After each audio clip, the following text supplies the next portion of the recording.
My straight roommate came home heartbroken. Then he asked me to stay with him. Hello everyone, and welcome back. If you enjoy emotional gay love stories with romance, powerful twists, and unforgettable endings, don't forget to subscribe and turn on notifications so you never miss a new story. And before we begin, tell us where you're watching from in the comments. We love seeing viewers from all over the world. Thank you for being here.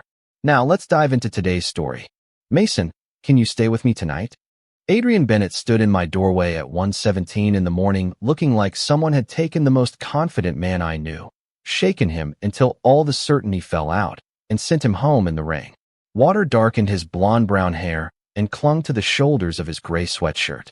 His blue eyes were red around the edges. One hand rested against the doorframe, not dramatically, not like he was about to collapse, just like he needed something solid beneath his fingers. Unfortunately, I was having trouble locating anything solid inside my own brain. Stay with you, I repeated, because apparently I had become a malfunctioning parrot. Adrian swallowed. Yeah. Outside, rain tapped against our apartment windows. The refrigerator hummed down the hall. Somewhere upstairs, somebody dropped something heavy and muttered a word I was pretty sure violated their lease agreement. Normal sounds. Normal night. Completely normal situation. Except my straight roommate was standing outside my bedroom asking me not to leave him alone. This was a terrible idea, because Adrian Bennett was straight, girlfriend for 3 years straight, and I, Mason Miller, had been quietly, hopelessly in love with him for 11 months and 2 weeks. What happened? I asked. Adrian looked down. That scared me more than the red eyes did. Adrian never looked down. He walked into rooms like the rooms had been waiting for him. He could talk to strangers in grocery store lines and somehow leave knowing their names, their dogs' names, and where they planned to spend Thanksgiving. But now his fingers tightened around the doorframe. Madison ended it. 3 words. My heart did something complicated and immediately inappropriate. A tiny spark of hope appearing before shame stomped it flat. His relationship ending was not good news. He was hurting. I cared about him. End of sentence. Adrian, I said softly. His eyes finally lifted to mine, and there was something in them I had never seen before. Confusion. She said something before she left. I waited. Adrian gave a quiet laugh with no humor in it. She said I was never really in love with her. The rain seemed louder. That's a pretty brutal thing to hear after 3 years. Yeah. He rubbed a hand over his face. But that wasn't the worst part. My stomach tightened. What was? Adrian looked directly at me. The worst part was that I couldn't tell her she was wrong. And suddenly I understood something terrifying. Adrian hadn't come home because he needed his roommate. He had come looking specifically for me. For 11 months, I had survived living with Adrian by following one simple rule. Never mistake kindness for possibility. It meant reminding myself that Adrian remembering my coffee order did not mean anything. Adrian saving me the corner piece of lasagna did not mean anything. Adrian texting at 6 to ask when I was coming home definitely did not mean anything. Friends did those things. Roommates did those things. When Adrian first moved into the apartment almost 2 years ago, I thought we would coexist politely. Split rent. Share refrigerator space. Argue about whose turn it was to buy paper towels. Instead, somewhere between late-night grocery runs and Sunday morning coffee, Adrian became part of the rhythm of my life. He knew I hated pickles. I knew he always forgot to charge his phone. He knew I needed 20 quiet minutes after work before becoming socially functional. I knew he called his mother every Wednesday because she worried if he waited until Thursday. Then there was Madison. She was smart, confident, and genuinely nice to me, which was deeply inconsiderate of her because it would have been much easier to dislike her. Adrian loved taking her to new restaurants. He remembered their anniversary. He kept a photograph of them on the bookshelf beside our television. Evidence. Whenever my imagination became ambitious, I looked at that photograph and returned myself to reality. But Adrian occasionally behaved in ways reality had trouble explaining. When I got sick last winter, he came home with soup, cold medicine, and 3 different kinds of crackers because he didn't know which ones I liked. When I went on a date with a guy named Derek, Adrian stayed awake until I came home, claiming he had been watching television even though the screen was displaying the same paused basketball game when I walked through the door. How was it? He asked too casually. Fine. Just fine. Why do you sound disappointed? I do not. He absolutely did. I noticed. Then I buried the thought where I buried all the others. But standing in my doorway now, with Madison's final words hanging between us, Adrian looked at me differently. Or maybe I was finally too tired to keep pretending he didn't. Madison asked me a question before she left, he said. I waited. She asked why I always came home early when you were here. I blinked. What? She asked why I checked my phone whenever you texted. Why I remembered everything you told me, but somehow forgot things she had said 2 days earlier. His voice grew quieter. She asked why I got weird every time you went on a date. Every carefully buried memory in my head suddenly requested reconsideration. No, I said carefully. You care about your friends. That's normal. That's what I told her. Good. Reasonable argument. She didn't think so. What did she say? Adrian was silent long enough that the refrigerator clicked off down the hall. She said that whenever something good happened, I told you first. Whenever something went wrong, I wanted to come home to you. His eyes met mine. Then she asked me who I would call if everything fell apart. My throat tightened, and Adrian gave a small, helpless shrug. I didn't answer. He didn't need to. He was standing here, at 1:17 in the morning, soaked from the rain, heartbroken and confused, standing in my bedroom instead of calling someone else. Adrian, you just ended a 3-year relationship. Whatever you're feeling tonight doesn't need a label. His shoulders loosened slightly. I know. You don't have to solve anything right now. I know that too. Then maybe you should get some sleep. He nodded, but didn't move. You really don't want to be alone. Adrian shook his head. There was no charm in his expression now. No easy smile. Just Adrian. Tired. Hurt. Human. Okay, I said. I'll stay until you fall asleep. His relief was immediate. We crossed the hall to his room. Adrian sat on the edge of his bed while I took the desk chair, maintaining what I considered a responsible emotional distance. He looked at me, then at the empty space beside him. Mason. Yes. You're sitting like my therapist. My rates are extremely reasonable. For the first time that night, Adrian smiled. Then he patted the mattress beside him. Please. Every sensible instinct I possessed packed a suitcase and left. I sat beside him. For a moment, nothing happened.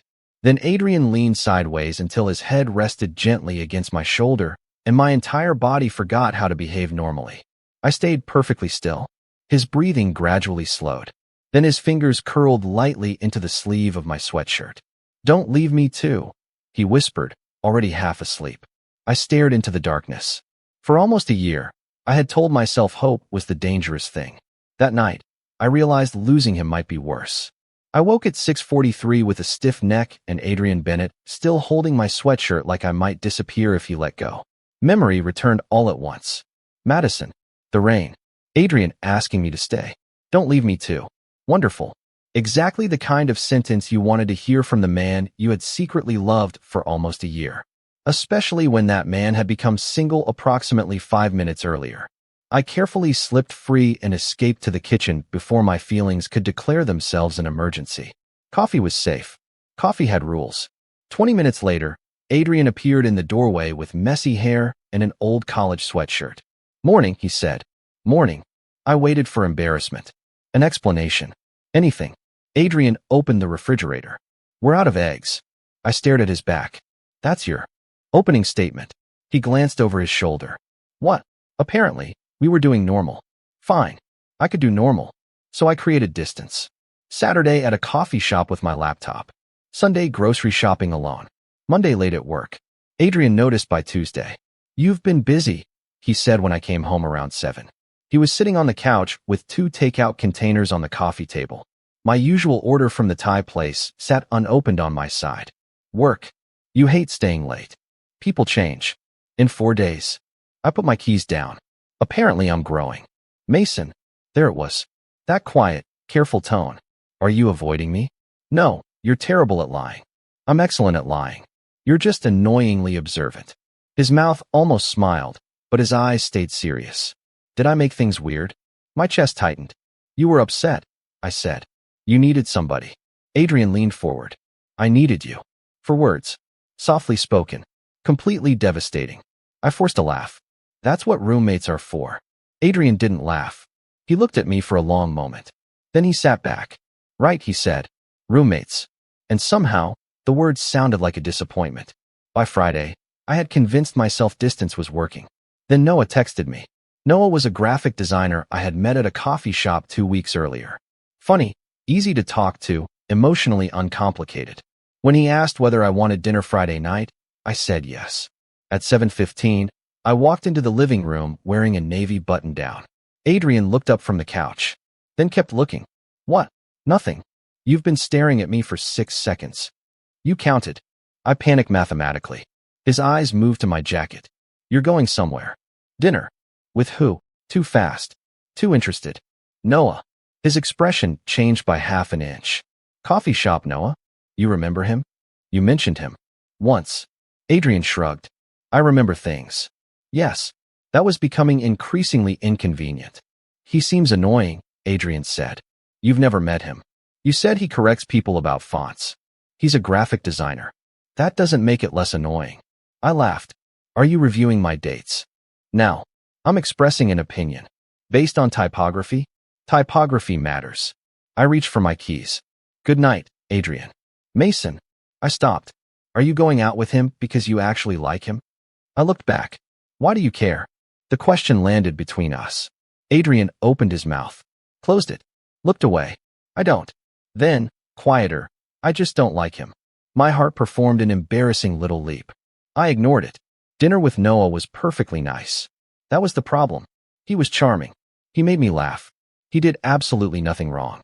And halfway through dessert, I caught myself checking my phone because Adrian hadn't texted. Noah noticed. You've checked that thing 4 times. I put my phone face down. Sorry. Work? No, family. No, his eyebrows lifted. Roommate. I stared at him. Noah laughed. That obvious? Apparently. He took a sip of water. You talk about him a lot. I've mentioned him twice. You mentioned him twice tonight. That shut me up. Noah's smile softened. Is there something going on there? No, the answer came too quickly. Then I sighed. I don't know. That sounds more accurate. I'm sorry. Don't be. I asked you to dinner, not to sign a contract. I laughed. Then Noah became more serious. For what it's worth, I like you, Mason. My stomach tightened. He wasn't joking. I'd like to see you again, he continued. But only if you're actually available. There it was. A perfectly reasonable request from a perfectly reasonable man. And somehow it felt much harder to answer than it should have. When I returned home around 10:30, the apartment was dark except for the lamp beside the couch. Adrian was asleep beneath a blanket. On the coffee table sat a second mug beside his own. My favorite tea. Cold now. Adrian opened his eyes. You're home, he murmured. Relief crossed his face before he could hide it. You waited up? He glanced at the tea. Apparently, I have a bad habit of doing that. I should have gone straight to bed. Instead, I stood beside the couch staring at a cold mug like it contained the answer to every bad decision I had made since meeting Adrian. You know, waiting up after my date isn't helping your argument. Adrian sat upright. What argument? The one where you supposedly don't care who I date. I never said I didn't care. You literally said that 3 hours ago. I was under pressure. I was putting on a jacket, Adrian. This wasn't a congressional hearing. A reluctant smile appeared. How was dinner? Nice. His expression tightened. Nice. Very nice. That sounds serious. It was pasta. I meant Noah. I sat in the armchair across from him. Noah is nice. Funny. Normal.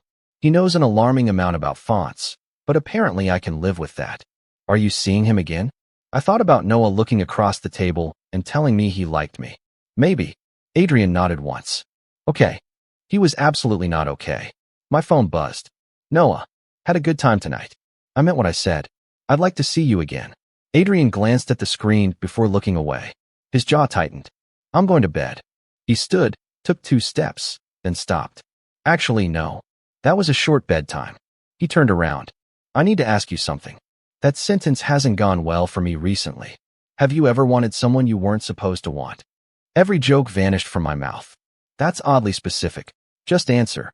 Of course. What did you do? Fell in love with my straight roommate and developed an unhealthy appreciation for emotional repression. Nothing. Did it stop? I looked at him. No, Adrian absorbed the word. Then he sat on the edge of the coffee table, closer now.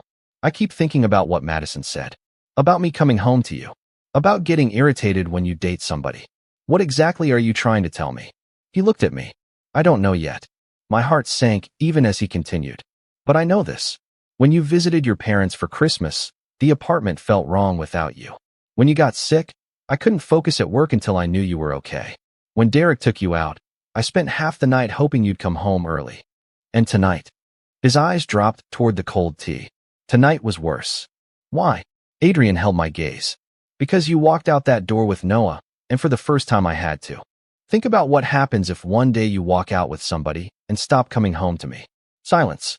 I don't know what that means yet, Mason. His voice dropped almost to a whisper. I only know that the thought of losing you scares me. There are sentences you wait almost a year to hear, only to discover hearing them is more terrifying than imagining them. You're scared of losing me, I said. Yes. That doesn't automatically mean you want to be with me. I know. Do you? I stood. You waited for me tonight. You hated that I went out with Noah. You told me you needed me.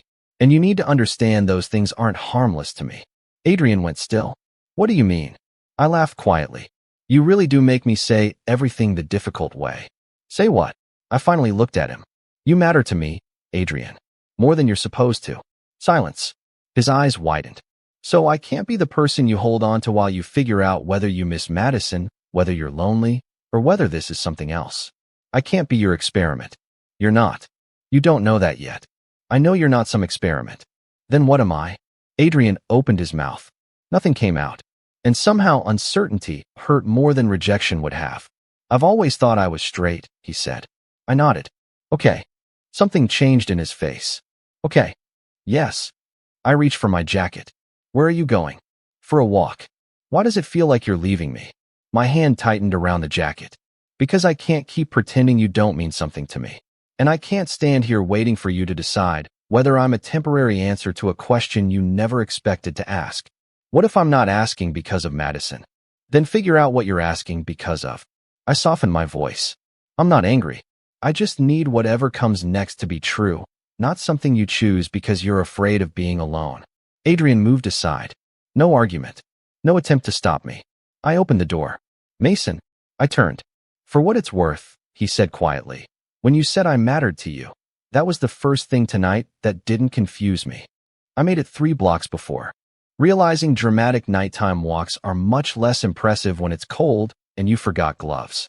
When I returned, Adrian was sitting on the floor beside the couch, staring at the dark television. He looked up. Hey. I thought about what you said. That was fast. I had nothing else to do. You own several streaming subscriptions. Mason. Right. He stood. You were right that I don't understand everything yet. But you were wrong about one thing. Which thing? You're not temporary. My humor disappeared. I kept trying to explain everything separately. Why I remember your coffee order. Why I hate when you go on dates. Why I wait up for you. Why the apartment feels wrong when you're gone. He exhaled. Maybe they're not separate things. Adrian, you don't have to figure this out tonight. I know. Then don't rush because you think I'm leaving. I'm not. He sat beside me. I'm scared, he admitted. Not of you. Not even of what this might mean. I'm scared because I thought I knew myself. And now there's this whole part of me I apparently never asked the right questions about. Being scared is allowed. He looked at me. What if I know I want to be closer to you, but I don't know what label belongs on that yet? Then you don't need a label tonight. His shoulders relaxed. His hand lay between us on the cushion. Then his fingers moved slowly until they brushed mine. A question, not an assumption. I turned my hand over. Our fingers settled together. Nothing dramatic happened. No music appeared from nowhere. The ceiling light continued making that faint buzzing sound I'd been meaning to fix for 6 months.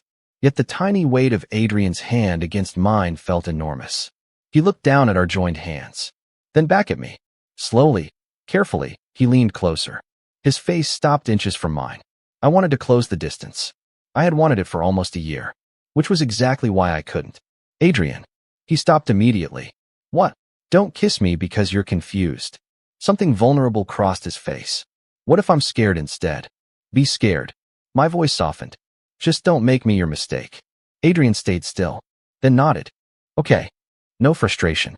No pressure. He simply leaned forward until his forehead rested gently against mine. My eyes closed. His hand tightened around mine. You're not a mistake, Mason, he whispered. And somehow, the kiss he chose not to take meant more than a kiss would have. The next morning, Noah texted again. Coffee tomorrow? I stared at the message longer than necessary. Adrian was standing at the kitchen counter making toast. He didn't ask who had texted. That surprised me. A week earlier, he would have found some transparent excuse to investigate.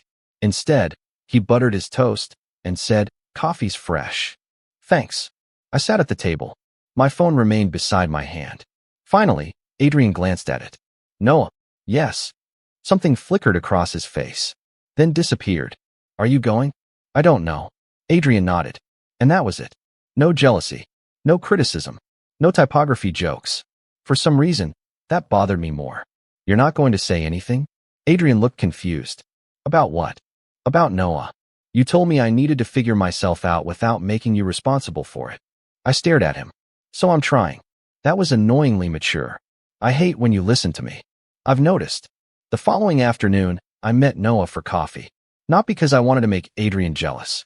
That would have been cruel to both of them. I went because Noah deserved an answer, and because part of me needed to know whether I was holding on to Adrian because he was finally looking in my direction, or because I genuinely couldn't imagine choosing someone else. Noah was already seated when I arrived. He pushed a coffee toward the empty chair. "You remembered. 2 creams. No sugar." I stopped. It was exactly how Adrian made it. Apparently, the universe had developed a sense of humor. We talked for almost an hour. Work. Movies. A terrible restaurant Noah wanted to try because the reviews were so bad they had become entertaining. It was easy. That scared me. Easy had value. Noah knew what he wanted. He knew he was interested in men. He knew he was interested in me. There were no 3-year relationships ending in the background. No identity crisis. No 11 months of pretending. Eventually, Noah leaned back. "I'm going to ask something unfair." "Excellent. If Adrian told you tomorrow that he had figured everything out, would I still have a chance?" I didn't answer. Noah smiled sadly. "Yeah, that's what I thought." "I'm sorry. Stop apologizing. I feel like I'm wasting your time." "You're not. You were honest." He looked out the window. "Just don't let someone keep you waiting forever because you love the version of him that might eventually choose you." That one hurt because it was good advice. When I returned home, Adrian was in the kitchen washing dishes. "How was coffee?" "Good." He nodded. I waited. Nothing. Noah asked me out again. The plate in Adrian's hands stopped moving. Only for a second. Then he rinsed it. "Okay." I hated that word. "Okay." Adrian shut off the water and turned around. "What do you want me to say?" "I don't know. That I don't want you to go?" My pulse jumped. Adrian dried his hands. "I don't." There it was. "But wanting you to stay isn't enough," he continued. "You made that very clear." I stared at him. "I need to know why I want you to stay. And I'm getting there." The answer should have comforted me. Instead, something inside me tightened. Noah already knows why he wants me. Adrian flinched. Immediately, I regretted saying it. But it was true. "That's fair," he said. "Adrian, no. It is." He looked toward the counter. "He knows what he wants. I don't get to resent him for being faster than me." His voice was controlled, but his hands had curled into fists at his sides. For the first time, his jealousy didn't make me hopeful. It made me sad, because I could see how hard he was trying not to turn his confusion into my responsibility. And that mattered more than any possessive declaration could have. For the next 4 days, Adrian gave me space. Real space. No jealous questions. No late-night confessions. No conveniently forgotten reasons to sit too close. We still shared breakfast. Still argued about whose turn it was to take out the trash. Still complained about the upstairs neighbor.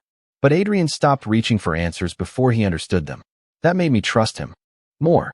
On Wednesday, he met Madison at a coffee shop so they could finally talk without anger or heartbreak filling every silence. He told me afterward that he apologized for the ways he had been emotionally absent without realizing it. Madison apparently listened, took a long sip of coffee, and said, "For a smart man, you can be remarkably slow." I laughed for almost a full minute. I like her. I noticed. Maybe she can move in. Absolutely not. Then Adrian became quiet. "She asked about you." My smile disappeared. "What did you say?" "The truth." "That sounds dangerous." I told her I was trying to understand why losing her hurt, but the possibility of losing you terrified me. I didn't know what to say. Adrian looked toward the window. She told me something else. "What?" "That I needed to stop treating certainty like something that arrives before a decision." I frowned. "What does that mean?" She said, "Maybe sometimes you decide what matters first, and understanding yourself catches up afterward. That sounded exactly like Madison. And what did you think? Adrian looked at me. I think she was right. My heart started beating faster. But Adrian didn't say anything else. Not yet. Thursday afternoon, Noah called while I was at work. I have 2 tickets to that photography exhibit downtown Saturday, he said. Before you panic, this isn't an ambush. I wasn't panicking. You sound like a hostage negotiator. I smiled. Then he became serious. I'd still like you to come. I looked through the office window. Saturday. A real date. With someone who had made his intentions completely clear. Can I think about it? Of course. When I got home that evening, Adrian was sitting at the dining table with his laptop. He looked up. You okay? Yes. He knew immediately that I was lying. But he didn't push. I put my bag down. Noah asked me to go somewhere Saturday. Adrian's fingers stopped above the keyboard. Okay. There was that word again. He has tickets to an exhibit. Adrian nodded. Sounds fun. Do you want me to go? His eyes lifted sharply. That's not fair. I know. Do you want to go? I asked first. Adrian closed his laptop. For several seconds, neither of us spoke. Then he stood. No, my heart slammed once. No, I don't want you to go. I stayed still. Adrian crossed the room, but stopped several feet away. I hate the idea of him making you laugh. I hate that he knows exactly what he wants from you. I hate that he gets to ask you out without questioning everything he thought he knew about himself. His voice shook slightly. But none of that gives me the right to ask you to wait. Adrian, so if you want to go, go. He swallowed. I'd rather lose you because you chose something real than keep you here with half an answer. That was the moment something changed. Not because Adrian was jealous. Because he was willing to risk losing me rather than claim me before he was ready. I stepped closer. Why are you making this so difficult? A small, helpless smile appeared. Apparently, it's one of my core skills. I almost reached for him. Almost. Instead, I nodded. I haven't told Noah yes. Hope flashed across Adrian's face. I pointed at him. Don't make that expression. What expression? That one. I have no idea what you're talking about. You look like you just won something. I definitely haven't. No, I looked directly at him. You haven't. His smile disappeared. He understood. The next evening, I texted Noah. I can't go Saturday. And I don't think it's fair for me to keep pretending I'm available when part of me is still waiting for an answer from someone else. His response came 2 minutes later.